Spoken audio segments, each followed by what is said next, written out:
Good morning students. Last લેક્ચરમાં આપણે રાસાયણિક સહનિયમનની સંકલનમાં પ્રસ્તાવના તેમજ માનવ શરીરમાં અંતઃસ્ત્રાવી ગ્રંથિઓ કઈ અંતઃસ્ત્રાવી ગ્રંથિઓ આવેલી છે અને એના સ્થાન ક્યાં છે એ સમજાવ્યું હતું. અને અંતઃસ્ત્રાવી ગ્રંથિ એટલે શું? અંતઃસ્ત્રાવી ગ્રંથિ નલિકાવિહીન ગ્રંથિઓ છે અને અંતઃસ્ત્રાવોની વ્યાખ્યા પણ તમને સમજાવી. તો આગળ આપણે માનવ શરીરની જુદી જુદી અંતઃસ્ત્રાવી ગ્રંથિઓ, એનું સ્થાન, એમાંથી ઉત્પન્ન થતા અંતઃસ્ત્રાવો અને કાર્યો વિશે સમજવાનું છે. જેમ કે આગળ આપણે વાત કરી હતી કે અંતઃસ્ત્રાવી ગ્રંથિઓ અથવા તો અંતઃસ્ત્રાવી ગ્રંથિઓ દ્વારા ઉત્પન્ન થતા અંતઃસ્ત્રાવો એ કોષીય કાર્યોનું કે દેહધારી કાર્યોનું નિયમન કરે છે. ચેતાતંત્ર અને અંતઃસ્ત્રાવી તંત્ર બંને સંયુક્ત રીતે ભેગા મળી અને દેહધારી ક્રિયાઓનું સંકલન અને સહનિયમન કરવાનું કાર્ય કરે છે. અંતઃસ્ત્રાવી ગ્રંથિઓ નલિકાવિહીન છે, એમાં કોઈ નલિકા જેવી રચના આવેલી નથી. અંતઃસ્ત્રાવી ગ્રંથિ દ્વારા ઉત્પન્ન થતા રસાયણોને અંતઃસ્ત્રાવ કે હોર્મોન્સ તરીકે ઓળખવામાં આવે છે અને આ અંતઃસ્ત્રાવો એ સીધા જ રુધિરમાં ભળે છે. કોઈ નલિકા મારફતે રુધિરમાં ભળતા નથી. સીધા જ અંતઃસ્ત્રાવી ગ્રંથિ દ્વારા ઉત્પન્ન થતા અંતઃસ્ત્રાવો એ સીધા રુધિરમાં ભળે છે અને ત્યાંથી વહન પામી જે તે લક્ષ્ય કોષ, પેશી કે અંગ સુધી પહોંચી. લક્ષ્ય કોષ, પેશી કે અંગ કોને કહેવાય? તો જ્યાં અંતઃસ્ત્રાવો પોતાની અસર દર્શાવતા હોય એ લક્ષ્ય કોષ, પેશી કે અંગ સુધી પહોંચી તે ત્યાં સુધી દેહધારી ક્રિયાઓ પર પોતાની અસર દર્શાવે છે. એટલે એક અંતઃસ્ત્રાવની આ લાક્ષણિકતા તમારે યાદ રાખવાની છે કે અંતઃસ્ત્રાવ જ્યાં ઉત્પન્ન થાય છે ત્યાં પોતાની અસર હોતી નથી, પણ ત્યાંથી રુધિરમાં ભળી દૂર વહન પામી અને જુદી જગ્યાએ લક્ષ્ય કોષ, પેશી કે અંગમાં પોતાની અસર દર્શાવે છે. બરાબર. ત્યાર પછી આપણે વાત કરી હતી કે અંતઃસ્ત્રાવો છે એ માનવ શરીરમાં આવેલી અંતઃસ્ત્રાવી ગ્રંથિના નામ કીધા હતા. તો મગજમાં આવેલી અંતઃસ્ત્રાવી ગ્રંથિઓ 3 છે: હાઇપોથેલેમસ, પિટ્યુટરી ગ્રંથિ અને પિનિયલ ગ્રંથિ. ગળાના ભાગમાં થાઇરોઇડ ગ્રંથિ અને થાઇમસ ગ્રંથિ. ઉરસ પ્રદેશના ભાગમાં એટલે કે છાતીના ભાગમાં ગળાના ભાગમાં થાઇરોઇડ અને પેરાથાઇરોઇડ ગ્રંથિ. ઉરસ પ્રદેશ એટલે કે છાતીના ભાગમાં થાઇમસ ગ્રંથિ. સ્વાદુપિંડ ગ્રંથિ એક પાચક અંગ પણ છે અને અંતઃસ્ત્રાવી ગ્રંથિ તરીકે પણ વર્તે છે. ત્યાર પછી આપણે વાત કરી હતી કે મૂત્રપિંડની અગ્રબાજુએ આવેલી એડ્રિનલ ગ્રંથિ, પુરુષમાં નર જાતિ અંગ તરીકે આવેલી શુક્રપિંડ ગ્રંથિ અને માદામાં અંડપિંડ ગ્રંથિઓ અંતઃસ્ત્રાવી ગ્રંથિઓ તરીકે વર્તે છે. ત્યાર પછી આપણે એ પણ વાત કરી હતી કે માનવમાં અંતઃસ્ત્રાવી ગ્રંથિઓ સિવાય કેટલાક અંગો એવા પણ છે કે જે પોતે અંતઃસ્ત્રાવી ગ્રંથિ નથી છતાં પણ અંતઃસ્ત્રાવ ઉત્પન્ન કરે છે, જેમ કે મૂત્રપિંડ, હૃદય, બરાબર, અને જઠરાંત્રિય માર્ગ. આ અંગો એવા છે કે જે પોતે અંતઃસ્ત્રાવી ગ્રંથિ નથી છતાં પણ અંતઃસ્ત્રાવ ઉત્પન્ન કરવાનું કાર્ય કરે છે, જેના વિશે આપણે આગળ ડિટેલમાં સમજીશું. તો આજે આપણે સૌ પહેલાં હાઇપોથેલેમસ ગ્રંથિ વિશે સમજીશું, જે તમને શોર્ટ નોટમાં પૂછી શકાય અથવા તમને એવો ક્વેશ્ચન પણ પૂછી શકાય કે હાઇપોથેલેમસનો પિટ્યુટરી ગ્રંથિ સાથેનો સંબંધ સમજાવો. બરાબર. આમ તો આ ફિગર પિટ્યુટરી ગ્રંથિમાં જ આપેલી છે આકૃતિ, પણ તમે બંનેમાં દોરી શકો કારણ કે હાઇપોથેલેમસ અને પિટ્યુટરી ગ્રંથિ એકબીજા સાથે સંકળાયેલા છે. બરાબર. તો હાઇપોથેલેમસ ગ્રંથિ એ તમને શોર્ટ નોટ તરીકે પૂછી શકે અને એમાંથી ઉત્પન્ન થતા અંતઃસ્ત્રાવો કયા કયા છે, એના પૂર્ણ નામ અને એના કાર્યો પણ પૂછી શકાય. તો હાઇપોથેલેમસ ગ્રંથિનું સૌ પહેલાં આપણે સ્થાનની વાત કરીએ તો હાઇપોથેલેમસ ગ્રંથિ મગજના તમને ખ્યાલ છે મગજના 3 ભાગ છે: અગ્રમગજ, પશ્ચ મગજ અને મધ્ય મગજ, જેના વિશે આગળના ચેપ્ટરમાં આપણે 21 નંબરના ચેપ્ટરમાં સમજવાનું છે. તો મગજના 3 ભાગ છે: અગ્રમગજ, મધ્ય મગજ અને પશ્ચ મગજ, જે ખોપરીમાં રક્ષાયેલું છે. તો આ હાઇપોથેલેમસ ક્યાં આવેલું હોય છે? તો હાઇપોથેલેમસનું સ્થાન અગ્રમગજમાં આવેલા અગ્રમગજનો એક ભાગ છે જેને આંતરમસ્તિષ્ક કહેવાય છે અને આંતરમસ્તિષ્કને તળિયું એટલે કે નીચેના ભાગે હાઇપોથેલેમસ આવેલું છે. આકૃતિમાં તમને આ જે ભાગ બતાવે છે એ હાઇપોથેલેમસ ભાગ છે. તો પહેલા કહ્યું તો તમારે હાઇપોથેલેમસનું સ્થાન મગજમાં ક્લિયર કરવું પડશે કે હાઇપોથેલેમસ એ મગજમાં એમાં પણ અગ્ર મગજના આંતર મસ્તિષ્કના તળિયાના ભાગે આવેલી ગ્રંથિ છે અથવા તો રચના છે. તો હાઇપોથેલેમસ એ અગ્ર મગજના આંતર મસ્તિષ્કના તળિયાના ભાગે આવેલી રચના છે. બરાબર. પછી અહીંયાથી એવો એમસીક્યુ તમને પૂછાય છે કે કઈ રચના એ આંતર મસ્તિષ્કનું તળિયું રચે છે. આવો એમસીક્યુ પૂછાય છે રીતમાં. કઈ રચના આંતર મસ્તિષ્કનું તળિયું રચે છે? તો હાઇપોથેલેમસ છે એ આંતર મસ્તિષ્કનું તળિયું રચે છે. તો આવો ક્વેશ્ચન નીટમાં ગુજકેટમાં પણ નીટમાં અને નીટમાં તમને પૂછી શકાય કે હાઇપોથેલેમસ એનું સ્થાન ક્યાં છે? તો અગ્ર મગજમાં આંતર મસ્તિષ્કના તળિયાના ભાગે આવેલી છે. આના ઉપરથી એવો ક્વેશ્ચન પૂછી શકાય આંતર મસ્તિષ્કનું તળિયાની રચના કોણ કરે છે? તો આંતર મસ્તિષ્કના તળિયાની રચના હાઇપોથેલેમસ કરે છે. તો સૌ પહેલા એનું સ્થાન યાદ રાખજો. હાઇપોથેલેમસ અગ્ર મગજમાં આવેલા આંતર મસ્તિષ્કની નીચે આવેલી વચ્ચે અથવા આંતર મસ્તિષ્કનું તળિયું રચે છે. આગળ વાત કરીએ તો હાઇપોથેલેમસ એ શરીરના વિવિધ દેહધાર્મિક કાર્યોના નિયમન સાથે સંકળાયેલી છે. બરાબર. તો શરીરના વિવિધ કાર્યોનું નિયમન કરવાનું કાર્ય હાઇપોથેલેમસ કરે છે. આપણે કહીએ છીએ કે આપણા શરીરના બધા જ કાર્યોનું નિયમન કરવાનું કાર્ય ચેતાતંત્ર દ્વારા થાય છે, પણ સાથે સાથે આ હાઇપોથેલેમસ છે એ આપણા શરીરમાં થતી મોટાભાગની ક્રિયાઓનું નિયમન કરવા સાથે સંકળાયેલા હોય છે. બરાબર. તો શરીરના વિવિધ કાર્યોનું નિયમન કરવાનું કાર્ય હાઇપોથેલેમસ કરે છે. આ હાઇપોથેલેમસમાં કેન્દ્રીય કોષોથી જાણીતા ચેતાસ્રાવી કોષોના સમૂહ આવેલા હોય છે. તો તમે જુઓ આ અગ્ર મગજના ભાગમાં આંતર મસ્તિષ્કની નીચે અથવા આંતર મસ્તિષ્કના તળિયે આવું હાઇપોથેલેમસ આવેલું છે. તો મેં આકૃતિમાં એ ટ્રાન્સમિશનમાં લખ્યું છે હાઇપોથેલેમસ. હવે આ હાઇપોથેલેમસમાં કેટલાય કેન્દ્રીય કોષો આવેલા હોય છે. ઘણા બધા કેન્દ્રીય કોષો આવેલા હોય છે જેને ચેતાકોષો કહેવાય છે. અને આ ચેતાકોષો અંતઃસ્રાવનું સ્રાવ કરે છે, માટે ચેતા અંતઃસ્રાવી કોષો તરીકે પણ ઓળખવામાં આવે છે. વ્યાખ્યા પૂછી શકાય ચેતા અંતઃસ્રાવી કોષો એટલે શું? તો જે હાઇપોથેલેમસમાં આવેલા ચેતાકોષો, ઘણા બધા ચેતાકોષો આવેલા હોય છે. બરાબર.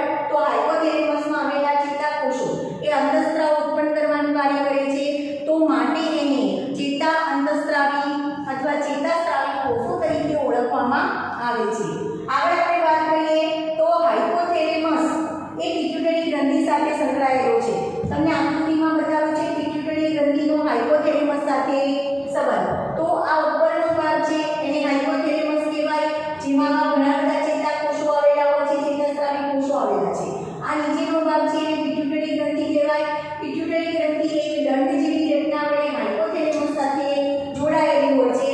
તો હાઇપોથેલેમસ અને પિટ્યુટરી ગ્રંથિ વચ્ચે આ જે દંડ જેવી રચના આવેલી છે એને હાઇપોફિશિયલ દંડ તરીકે ઓળખવામાં આવે છે. યાદ રાખજો, આનો ઉલ્લેખ તમારી ટેક્સ્ટબુકમાં કરેલો નથી, પણ યાદ રાખજો કે આ હાઇપોથેલેમસ એ પિટ્યુટરી ગ્રંથિ સાથે અથવા તો ઊંધું પણ તમે લખી શકો કે પિટ્યુટરી ગ્રંથિ હાઇપોથેલેમસ સાથે એક દંડ જેવી રચના વડે જોડાયેલી હોય છે, જેને હાઇપોફિશિયલ દંડ તરીકે ઓળખવામાં આવે છે. હવે તમને એવો ક્વેશ્ચન પણ પૂછે, સીધું એમ ના પૂછે કે હાઇપોથેલેમસ સમજાવો, તમને એમ પણ ક્વેશ્ચન પૂછી શકે કે પિટ્યુટરી ગ્રંથિનો હાઇપોથેલેમસ સાથેનો સંબંધ સમજાવો. તો ત્યાં તમારે પિટ્યુટરી ગ્રંથિ હાઇપોથેલેમસ સાથે કઈ રીતે જોડાયેલી છે એ તમારે લખવાનું છે. આમ જોવા જઈએ તો પિટ્યુટરી ગ્રંથિ વિશે આગળ આપણે સમજવાનું છે. પિટ્યુટરી ગ્રંથિના મુખ્ય બે ભાગ પડે છે, અગ્ર અને પશ્ચ. અને આમ જોવા જઈએ તો ત્રણ ભાગ પડે છે, અગ્ર પિટ્યુટરી ગ્રંથિ, મધ્ય પિટ્યુટરી ગ્રંથિ અને પશ્ચ પિટ્યુટરી ગ્રંથિ. પણ આકૃતિમાં તમને બે ભાગ બતાવ્યા છે. પિટ્યુટરી ગ્રંથિના આખી પિટ્યુટરી ગ્રંથિ છે, આ એનો અગ્ર ભાગ છે, અને આ પશ્ચ ભાગ એટલે આને અગ્ર પિટ્યુટરી ગ્રંથિ કહેવાશે અને આને પશ્ચ પિટ્યુટરી ગ્રંથિ કહેવાશે. તો આ પિટ્યુટરી ગ્રંથિ એ હાઇપોથેલેમસ સાથે કેવી રીતે જોડાયેલી છે એ તમારે સંબંધ લખવાનો રહેશે. તો હાઇપોથેલેમસ એ અગ્ર પિટ્યુટરી ગ્રંથિ સાથે હાઇપોફિશિયલ નિવાસ અને પશ્ચ ચેતાખંડ પશ્ચ પિટ્યુટરી ગ્રંથિ સાથે અથવા પશ્ચ ખંડ સાથે ચેતાકોષના ચેતાક્ષ દ્વારા જોડાયેલું હોય છે. તો આકૃતિમાં હું તમને બતાવું. આ જે રચના બતાવી છે એ રચનાને નિવાહિકા પરિવહન તંત્ર કહેવાય છે, જેમાં રુધિરનું પરિવહન થતું હોય છે. તો હાઇપોથેલેમસ એ પિટ્યુટરીના અગ્રખંડ સાથે અથવા તો હાઇપોથેલેમસ એ અગ્ર પિટ્યુટરી ગ્રંથિ સાથે નિવાહિકા પરિવહન તંત્ર દ્વારા જોડાયેલું હોય છે અથવા તો હાઇપોફિશિયલ નિવાહિકા તંત્ર દ્વારા જોડાયેલું હોય છે, કારણ કે હાઇપોફિશિયલ દંડમાં આ નિવાહિકા તંત્ર આવેલું હોય છે. બરાબર. તો હાઇપોથેલેમસ અગ્ર પિટ્યુટરી ગ્રંથિ સાથે હાઇપોફિશિયલ નિવાહિકા તંત્ર દ્વારા જોડાયેલું હોય છે, જ્યારે હાઇપોથેલેમસ પશ્ચ પિટ્યુટરી ગ્રંથિ સાથે ચેતાકોષના ચેતાક્ષ દ્વારા જોડાયેલું હોય છે. ચેતાકોષનો ચેતાક્ષ કોને કહેવાય એ પણ તમને ખ્યાલ છે કે દાખલા તરીકે આ બહુધ્રુવી ચેતાકોષ છે. તો બહુધ્રુવી ચેતાકોષમાં બે પ્રકારના ચેતાતંતુ આવેલા હોય. અહીં આગળ તરફ નાના નાના આવેલા હોય એને શિખાતંતુ કહેવાય છે, અને અહીંયા પશ્ચ તરફ એક લાંબુ હોય એને અક્ષતંતુ અથવા ચેતાક્ષ તરીકે ઓળખવામાં આવે છે. તો હાઇપોથેલેમસ પશ્ચ પિટ્યુટરી ગ્રંથિ સાથે ચેતાસ્રાવી કોષના ચેતાક્ષ દ્વારા જોડાયેલો હોય છે. તો આ સંબંધ યાદ રાખજો.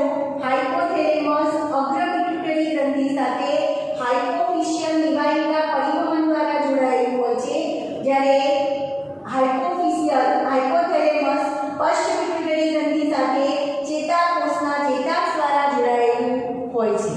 હવે આગળ બીજું યાદ રાખજો કે આ હાઇપોથેલેમસના ચેતાસ્રાવી કોષો છે એ ચેતાસ્રાવી કોષો બે પ્રકારના અંતઃસ્રાવ ઉત્પન્ન કરે છે.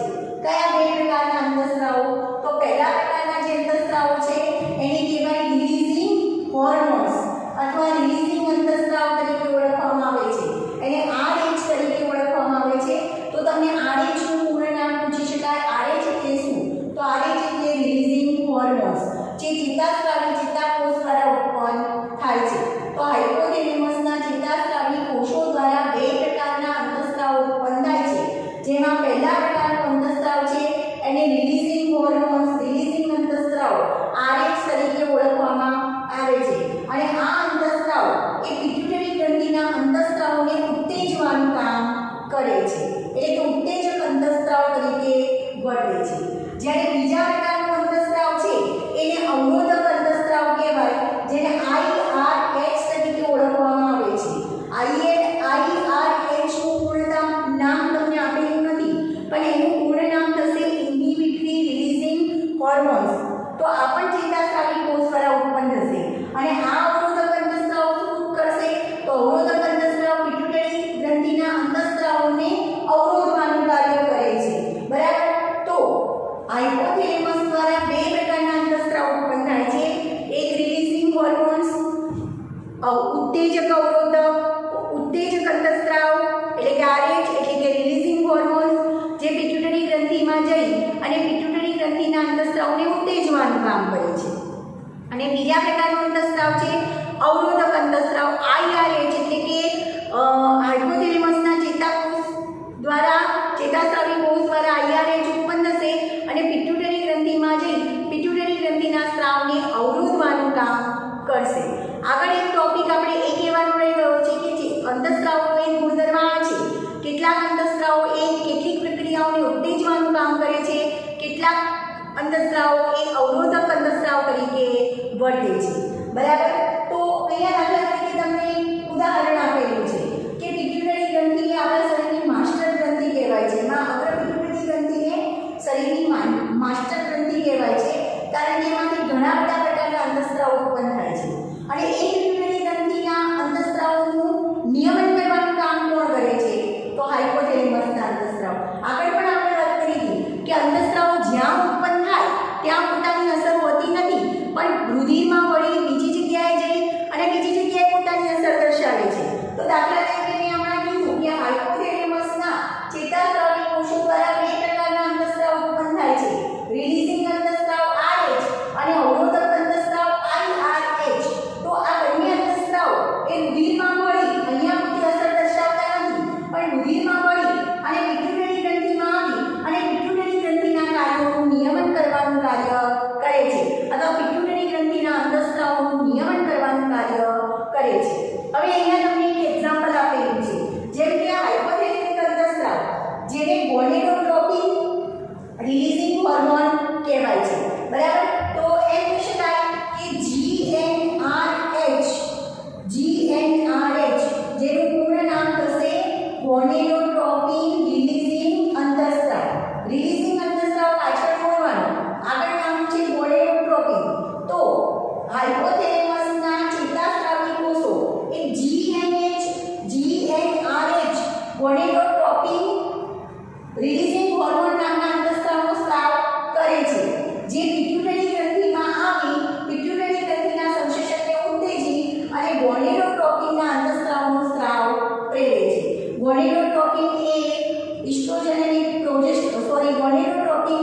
પરિવહન તંત્ર દ્વારા પિટ્યુટરી ગ્રંથિમાં આવશે અને પિટ્યુટરી ગ્રંથિના સ્ત્રાવને અંતઃસ્ત્રાવને ઉત્તેજવાનું કાર્ય કરે છે। એ જ રીતે બીજું આપણે વાત કરીએ તો હાઇપોથેલેમસના ચેતાસ્ત્રાવી કોષો દ્વારા સોમેટોસ્ટેટિક નામના અંતઃસ્ત્રાવનો સ્ત્રાવ થાય છે। આ અંતઃસ્ત્રાવ પણ પિટ્યુટરી ગ્રંથિમાં આવી પિટ્યુટરી આ એક અવરોધક અંતઃસ્ત્રાવ છે। આ GnRH એ ઉત્તેજક અંતઃસ્ત્રાવ કહેવાશે, જ્યારે સોમેટોસ્ટેટિક એ અવરોધક અંતઃસ્ત્રાવ છે જે હાઇપોથેલેમસના ચેતાસ્ત્રાવી કોષો દ્વારા ઉત્પન્ન થાય છે। પિટ્યુટરી ગ્રંથિમાં આવી અને પિટ્યુટરી ગ્રંથિનામાંથી ઉત્પન્ન થતા વૃદ્ધિ અંતઃસ્ત્રાવ એટલે કે ગ્રોથ હોર્મોનના સ્ત્રાવને અવરોધે છે, એટલે કે અટકાવે છે। બીજું એક તમારે યાદ રાખવાનું છે કે આ જે અંતઃસ્ત્રાવ કેટલાક અંતઃસ્ત્રાવ ઉત્તેજક તરીકે વર્તે છે, કેટલાક અંતઃસ્ત્રાવ અવરોધક તરીકે વર્તે છે, બરાબર। તો આ અંતઃસ્ત્રાવો એ પ્રતિકોષી નિયમન દર્શાવે છે। પ્રતિકોષી નિયમન એટલે શું? તો દાખલા તરીકે હું એમ કહું કે અગ્ર પિટ્યુટરી ગ્રંથિમાંથી GH ગ્રોથ હોર્મોન નામનો વૃદ્ધિ અંતઃસ્ત્રાવ ઉત્પન્ન થાય છે જે શરીરની વૃદ્ધિની પ્રક્રિયાને પ્રેરે છે। તો આ અંતઃસ્ત્રાવ ઉત્પન્ન કરવાનું કામ કોણ કરશે? બરાબર, ઉત્પન્ન થાય છે પિટ્યુટરી ગ્રંથિમાંથી, પણ એના સંશ્લેષણને કોણ ઉત્તેજશે? તો હાઇપોથેલેમસમાંના ચેતાસ્ત્રાવી કોષો દ્વારા ઉત્પન્ન થતો RH બધે લાગે પાછળ ગ્રોથ હોર્મોન રિલીઝિંગ હોર્મોન જે હાઇપોથેલેમસના ચેતાસ્ત્રાવી કોષો દ્વારા ઉત્પન્ન થશે, પરિવહન તંત્ર દ્વારા અહીંયા અગ્ર પિટ્યુટરી ગ્રંથિમાં આવશે અને ગ્રોથ હોર્મોનના સ્ત્રાવને ઉત્તેજશે, બરાબર। હવે એમ લાગે આપણા પ્રતિકોષી નિયમન એટલે શું હું તમને સમજાવું છું। હવે એમ લાગે કે આપણા શરીરમાં વૃદ્ધિ અંતઃસ્ત્રાવની જરૂરિયાત નથી, તો શું થશે? તો પાછું હાઇપોથેલેમસના કેટલાક ચેતાસ્ત્રાવી કોષો આ સોમેટોસ્ટેટિક નામના અંતઃસ્ત્રાવનો સ્ત્રાવ કરશે અને એ સોમેટોસ્ટેટિક પાછો પિટ્યુટરી ગ્રંથિમાં આવી આ ગ્રોથ હોર્મોનના સ્ત્રાવને અટકાવે છે। એટલે એમ કહી શકાય કે અંતઃસ્ત્રાવની જ્યારે જરૂરિયાત હોય ત્યારે ઉત્પન્ન થાય છે અને જ્યારે જરૂરિયાત ના હોય ત્યારે એનો સ્ત્રાવ અટકી જાય છે, એને પ્રતિકોષી નિયમન તરીકે ઓળખવામાં આવે છે। તો આ અંતઃસ્ત્રાવો કઈ રીતે કાર્ય કરે છે? તો આગળ સમજાયું, ચેતાસ્ત્રાવી કોષો દ્વારા ઉત્પન્ન થતા અંતઃસ્ત્રાવો એક અહીંયા નિવાહિકા પરિવહન તંત્રમાં રુધિરમાં ભળશે, ત્યાંથી અગ્ર પિટ્યુટરી ગ્રંથિમાં આવશે અને અગ્ર પિટ્યુટરી ગ્રંથિના અંતઃસ્ત્રાવોને ઉત્તેજવાનું કે અવરોધવાનું કામ કરશે। અગ્ર પિટ્યુટરી ગ્રંથિમાંથી ટોટલ 6 પ્રકારના અંતઃસ્ત્રાવ ઉત્પન્ન થાય છે, મધ્ય પિટ્યુટરી ગ્રંથિમાંથી એક અંતઃસ્ત્રાવ ઉત્પન્ન થાય છે અને પશ્ચ પિટ્યુટરી ગ્રંથિમાંથી 2 પ્રકારના અંતઃસ્ત્રાવ ઉત્પન્ન થાય છે। જ્યારે એટલે કે હાઇપોથેલેમસમાંથી ઉત્પન્ન થતા અંતઃસ્ત્રાવ રિલીઝિંગ હોર્મોન કે અવરોધક હોર્મોન એ અગ્ર પિટ્યુટરી ગ્રંથિમાં કઈ રીતે આવે? તો આ હાઇપોફિશિયલ પરિવહન તંત્ર છે એમાં રુધિરમાં ભળશે અને અગ્ર પિટ્યુટરી ગ્રંથિમાં આવી અને એના અંતઃસ્ત્રાવના સ્ત્રાવને ઉત્તેજવા કે અવરોધવાનું કામ કરશે। જ્યારે હાઇપોથેલેમસના ચેતાસ્ત્રાવી કોષોનો ચેતાક્ષ એ પશ્ચ પિટ્યુટરી ગ્રંથિ સાથે સીધો સંપર્કમાં હોય છે।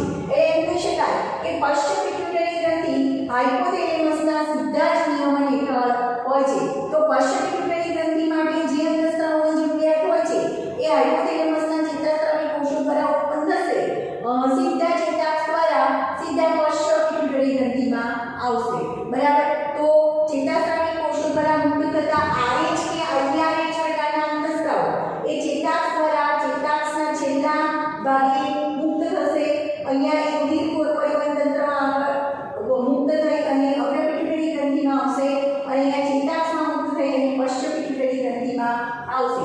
ટૂંકમાં એમ કહી શકાય કે હાઇપોથેલેમસમાં ઉત્પન્ન થયેલા RH કે IRH પ્રકારના અંતઃસ્ત્રાવ એ IRH પ્રકારના અંતઃસ્ત્રાવ એટલે કે ઉત્તેજક અને અવરોધક અંતઃસ્ત્રાવ એ પિટ્યુટરી ગ્રંથિમાં આવી પિટ્યુટરી ગ્રંથિના અંતઃસ્ત્રાવોનું સંશ્લેષણ ઉત્તેજે કે એને અવરોધવાનું કામ કરે છે। તો અગ્ર પિટ્યુટરી અને પશ્ચ પિટ્યુટરી ગ્રંથિ એ હાઇપોથેલેમસ સાથે સંકળાયેલ છે અને પિટ્યુટરી ગ્રંથિનું નિયમન કરવાનું કાર્ય હાઇપોથેલેમસના અંતઃસ્ત્રાવ RH અને IRH કરે છે। તો આ પોઈન્ટ તમને 2 માર્ક્સમાં શોર્ટ નોટમાં પૂછી શકાય। ફરીથી યાદ રાખજો, હાઇપોથેલેમસનું સ્થાન ક્યાં છે? તો હાઇપોથેલેમસ એ અગ્ર મગજમાં આંતરમસ્તિષ્ક નામની રચના આવેલી હોય છે અને આંતરમસ્તિષ્કના તળિયાના ભાગે હાઇપોથેલેમસ આવેલું હોય છે. એટલે એમ કહી શકાય કે હાઇપોથેલેમસ એ આંતરમસ્તિષ્કનું તળિયું રચે છે. આગળ આ હાઇપોથેલેમસમાં હાઇપોથેલેમસ શરીરના વિવિધ કાર્યોનું નિયમન કરવાનું કાર્ય કરે છે અથવા શરીરના વિવિધ કાર્યોનું નિયમન કરે છે.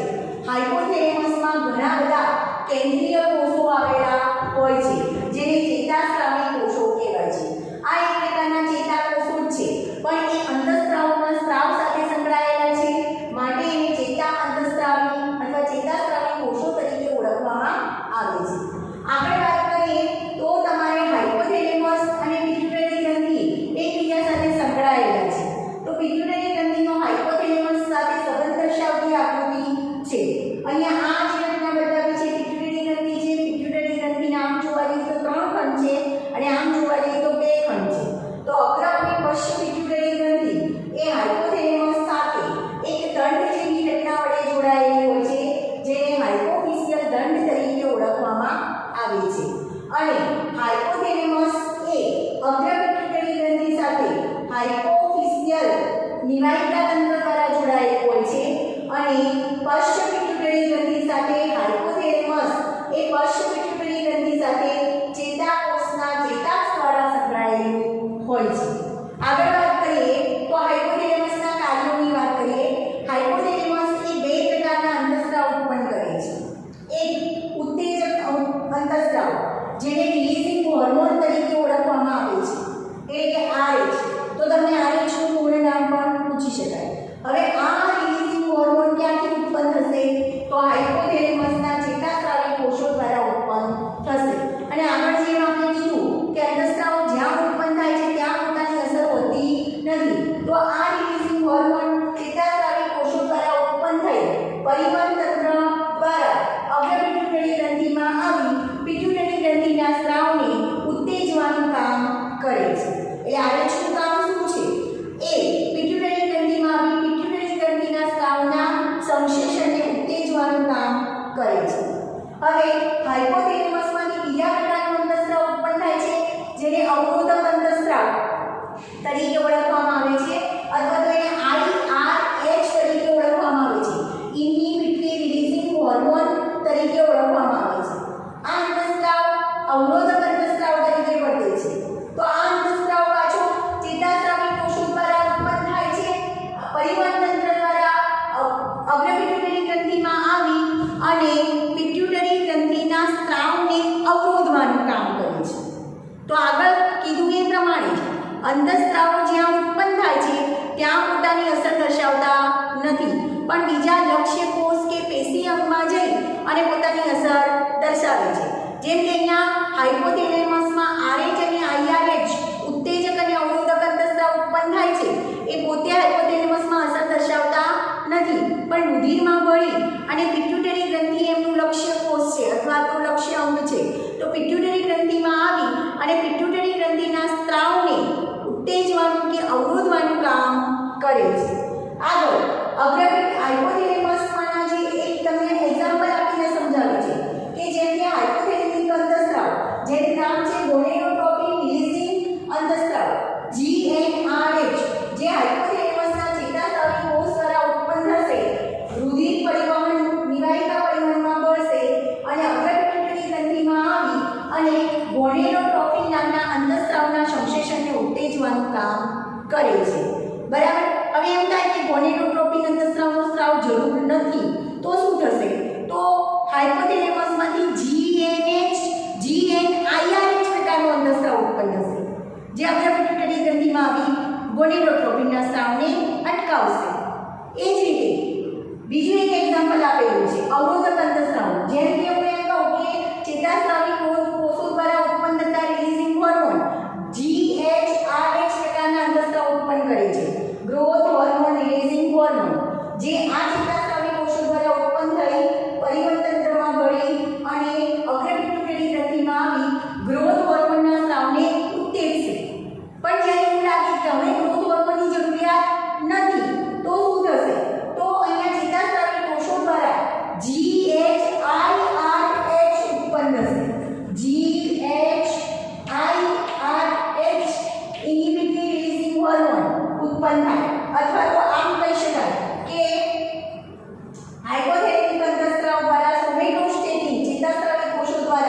હાઇપોથેલેમસમાંના ચેતાસ્રાવી કોષો દ્વારા સોમેટોસ્ટેટિન નામનો અંતઃસ્રાવ ઉત્પન્ન થશે જે અગ્રપિટ્યુટરી ગ્રંથિમાં આવી અને વૃદ્ધિ અંતઃસ્રાવના સ્ત્રાવને અથવા તો ગ્રોથ હોર્મોનના સ્ત્રાવને અટકાવી દે છે. બરાબર. તો કેટલાક અંતઃસ્રાવો ઉત્તેજક તરીકે કાર્ય કરે છે, કેટલાક અંતઃસ્રાવો અવરોધક તરીકે કાર્ય કરે છે. હાઇપોથેલેમસના ચેતાસ્રાવી કોષો દ્વારા અંતઃસ્રાવ ઉત્પન્ન થાય છે. એ ચેતાક્ષના છેડાઓ દ્વારા પરિવહન તંત્રમાં આવે છે. પરિવહન તંત્રમાંથી અગ્રપિટ્યુટરી ગ્રંથિમાં આવશે.